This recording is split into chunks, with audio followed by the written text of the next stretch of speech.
Hi, everybody. This is Scott Levin, founding partner at San Diego Divorce Mediation and Family Law. And I am joined today by Bridget Potterton. How are you, Bridget? I'm doing great. Thank you so much, Scott, for having me. Of course. Bridget is a real estate professional, but she has a really unique niche service. She is actually a real estate divorce specialist, and she has a number of unique designations. And I really just wanted to have her on because real estate is obviously hot, hot, hot.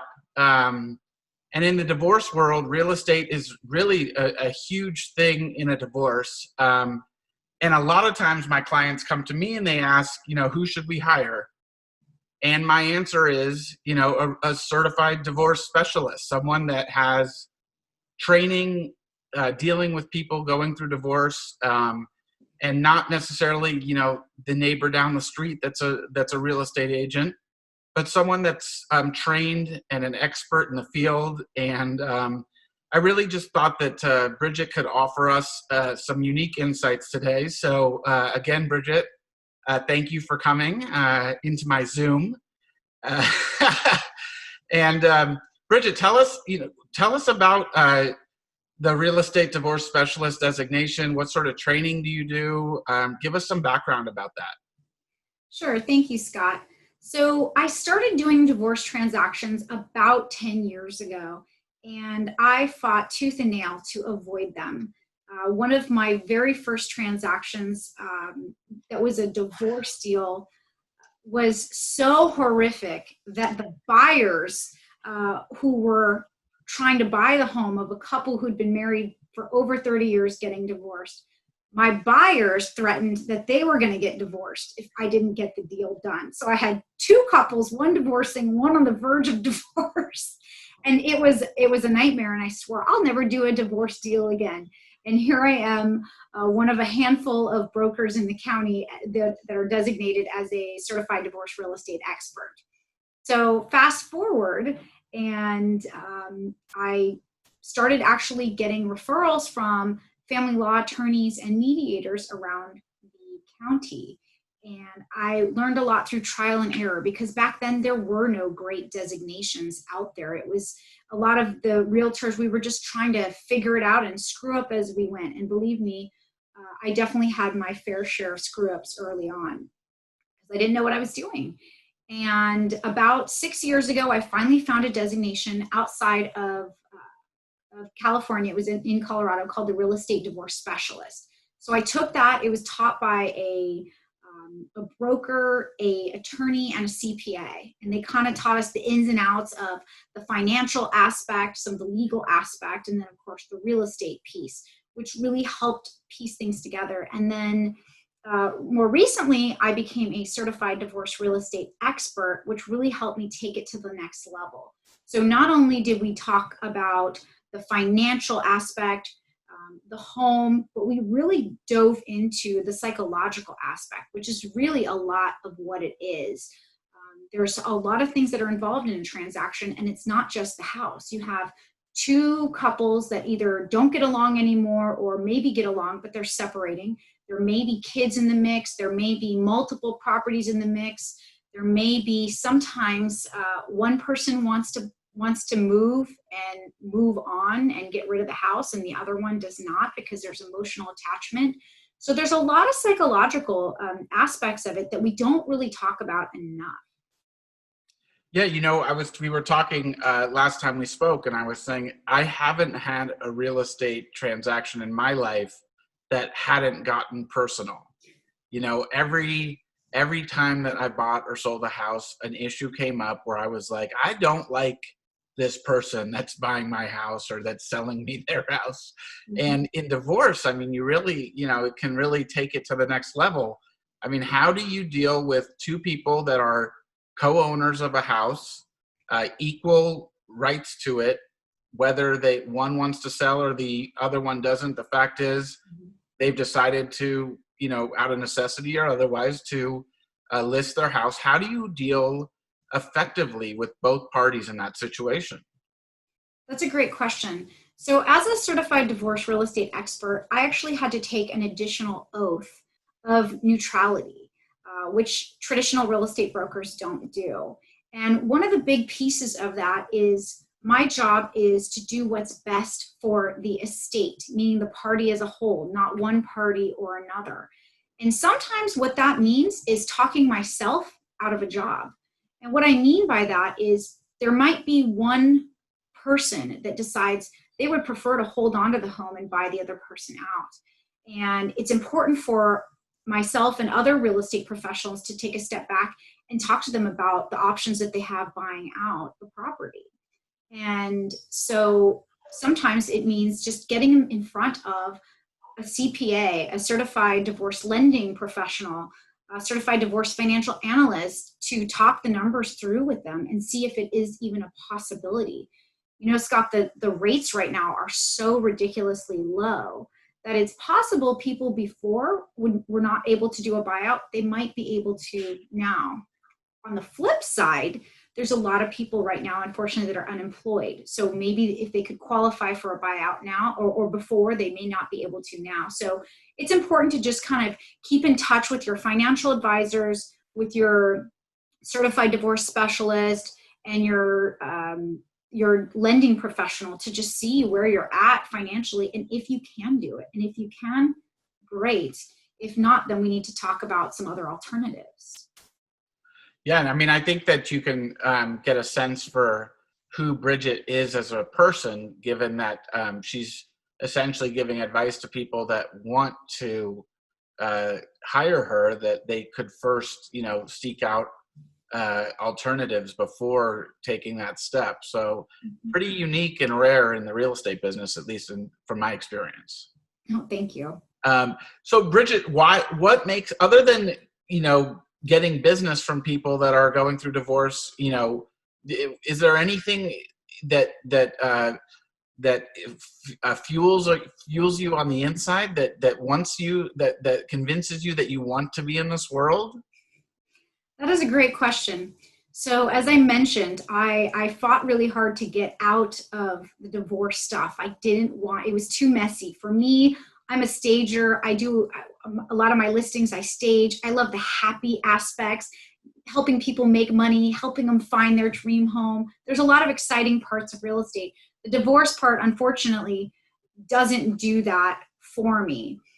However, a number of years ago, when I was still squeamish about doing divorce transactions as a focus, I had an attorney sit down with me at lunch, and she said, Bridget, you're being selfish because you are really good at these divorce situations, and not a lot of people are. And by you saying that you don't want to do them, you're being selfish by not protecting the people who need your help. And that has always stuck with me. And she was right. She was right. She stopped me dead in my tracks, and I realized it's not about me. It's not about what I need or what I want. It's about there are people out there who don't know that there are specialists who can help them get through probably one of the hardest times in their life and make it easier to move on and move towards that transition. And that's why I do what I do. That's wonderful. That's wonderful to hear. And, it's really interesting.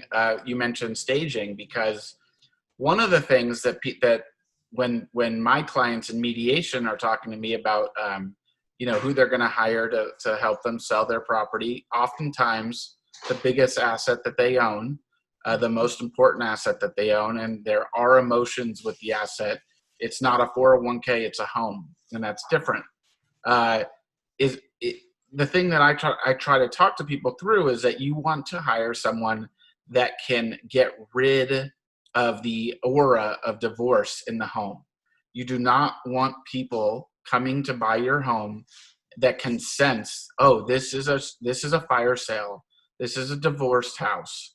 And it's really interesting that you say you're in this, also in staging, because I really think that would give you a leg up on, some of your competitors in helping people get top dollar for their home. You're right. You bring up a really good point, Scott, because I think that is a common mistake that is done in our industry. Is sometimes people are too forthgiving with personal information. Most of the time when I sell a home where they're going through a divorce, I almost never disclose it. And a lot of times it's not asked. And if they don't ask, we don't share that information. It's very personal. And the buyer, it's not that important for the buyer to know that. What's important for the buyer is to know, is this the right property for me? And I agree with you. I mean, there's a lot of things as far as staging. Sometimes it can be hard if the couple is still there, or if one party is still there, or if there's kids there. So every situation is different. And right now with the pandemic, I always think it's ideal if the home is vacant. There's just a lot of legal issues that come in when you're showing a home where people are living in it right now. And so there's a lot of different factors, and we really just kind of come with a customized plan for each one of our clients to make sure that it's the best fit for them. Yeah, and I mean, I think what I'm hoping that people will do with this video is that they'll contact you, Bridget, for more information about your services. I don't want to go on and on, but I mean, in terms of COVID-19, I mean, that's obviously had a big effect on real estate, and it turns out that it seemingly has bumped real estate to even, being hotter than ever before. What are you seeing out there as a result of the crisis? Yes, I mean, initially we thought that the market was going to take a hit, but actually the opposite happened. The rates have gone down since COVID, since our shutdown started. And as a result, buyers have taken this as even more of an opportunity to try to jump into the real estate game. I think I mentioned to you, I listed a property on Friday and we had over 30 showings over the weekend. We had so many offers, we could barely see straight. And we ended up selling the home for significantly over list price. And the home was not updated or upgraded. So that just goes to show there's a lot of opportunities for sellers right now who want to sell their home or who need to sell their home to move on. Yeah, that's great. And that's actually leads into one small plug for mediation. Briefly, I promise. When you're in a litigated divorce scenario, it's very hard to sell a house in the middle of that because there's a lack of trust and you're waiting for a court judgment, essentially. In mediation, once we come to a settlement, which most often happens within less than a month of working with our clients, both clients will sign their marital settlement agreements.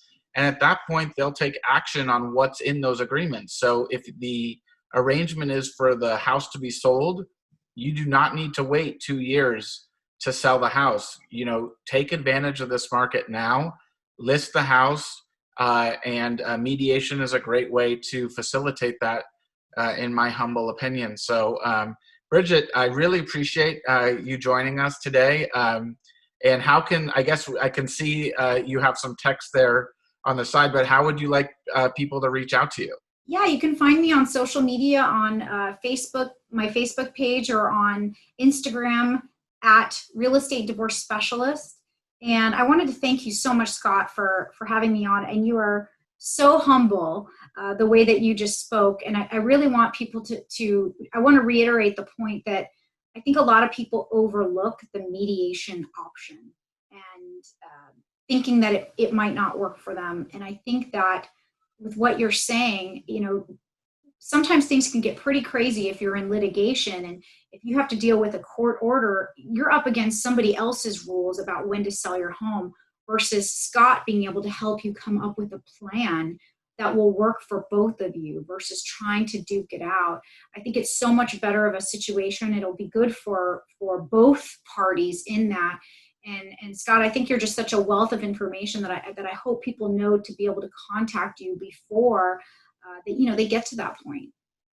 Thank you, Bridget. I really appreciate that. We work hard, and that means a lot. So, wishing everyone well, and be safe, and think about peace first, and contact Bridget for all your real estate needs. Thanks, everyone.